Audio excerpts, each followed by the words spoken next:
Brought to you by V-Guard. కూటమిలో troubles కొనసాగుతున్నాయి. 4 స్థానాల్లో గొడవలు ఇంకా చల్లారలేదు. మరోవైపు కూటమి పార్టీలను రెబెల్స్ గుబుల్ వెంటాడుతోంది. కావలిలో టీడీపీ రెబెల్, గన్నవరంలో బీజేపీ రెబెల్. ఆయా పార్టీల గుండెల్లో డేంజర్ బెల్స్ మోగిస్తున్నారు. ఇక బీజేపీలో కూడా అనపర్తి టపాసులు పేలుతున్నాయి. టీడీపీ నుండి నేతని దిగుమతి చేసుకుని అభ్యర్థిగా నిలబడితే క్యాడర్ ఆత్మస్థైర్యం దెబ్బతినదా అని బీజేపీ నేతలు క్వశ్చన్ చేస్తున్నారు. రాష్ట్ర నాయకత్వంపై విమర్శలు చేస్తున్నారు. ఇక చిత్తూరులో శ్రీనాథ్ రెడ్డి దంపతులు వైసీపీలో వెళ్లనుండటం టీడీపీని దెబ్బతీస్తుంది అంటున్నారు. టీడీపీ, జనసేన, బీజేపీ కూటమిలో ఇంకా చిచ్చు రగులుతూనే ఉంది. అటు రెబల్స్ బెడతతో పాటు ఇటు సీట్ల పంచాయతీ ఇంకా కాకరేపుతూనే ఉంది. ఇక నెల్లూరు జిల్లా కావలిలో రెబల్ అభ్యర్థి టీడీపీ గుండెల్లో గుబులు పుట్టిస్తున్నారు.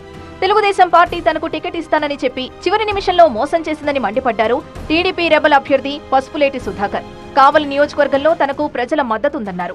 అందుకే భారీ ర్యాలీతో వెళ్లి నామినేషన్ వేశానన్నారు పసుపులేటి.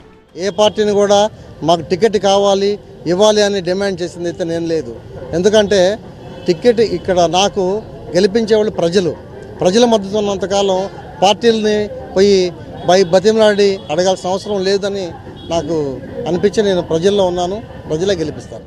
మరోవైపు ఏపీ బీజేపీలో అనపర్తి చిచ్చు రాజుకుంది. టీడీపీ నేత నల్లమిల్లిని చేర్చుకోవాలనే నిర్ణయంపై అభ్యంతరాలు వ్యక్తమవుతున్నాయి.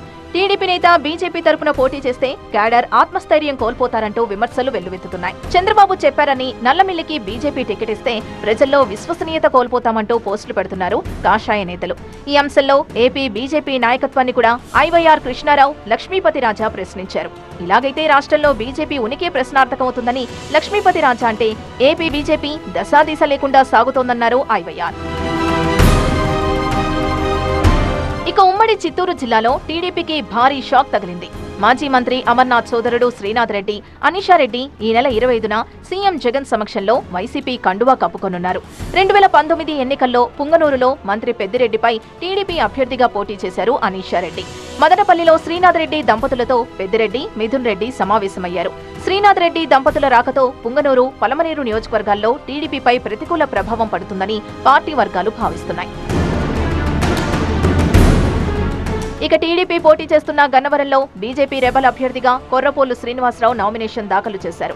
ఎన్డీఏ కూటమి అని చెప్పి బీజేపీ నేతలకు వెన్నుపోటు పొడుస్తున్నారని ఆయన ఆరోపించారు. అందుకనే తాను గన్నవరం నియోజకవర్గ అభ్యర్థిగా నామినేషన్ దాఖలు చేశానన్నారు. టీడీపీ నేతలు పొత్తు ధర్మాన్ని పాటించట్లేదని, బీజేపీ నేతల్ని కలుపుకుని వెళ్లట్లేదని కొర్రపోలు ఆరోపించారు. మరోవైపు పెదకూరపాడు నియోజకవర్గంలో పార్టీ కార్యాలయాల దహన కార్యక్రమం యథేచ్ఛగా జరుగుతోంది. బెల్లంకొండ మండలం నాగిరెడ్డిపాలెం తెలుగుదేశం పార్టీ కార్యాలయానికి నిప్పు పెట్టారు గుర్తు తెలియని దుండగులు. ఆదివారం రాత్రి 2 గంటల సమయంలో ఈ సంఘటన జరిగింది. అక్కడే ఉన్న ఓ కానిస్టేబుల్ సమాచారం ఇవ్వడంతో స్థానికులు మంటల్ని ఆర్పే ప్రయత్నం చేశారు. అంతకుముందు క్రోసూరులోని టీడీపీ కార్యాలయానికి ఆగంతకులు నిప్పు పెట్టారు. అంతకంటే ముందు ధరణికోటలోని వైసీపీ ఆఫీస్ ని దగ్ధం చేశారు దుండగులు. Brought to you by V-Guard.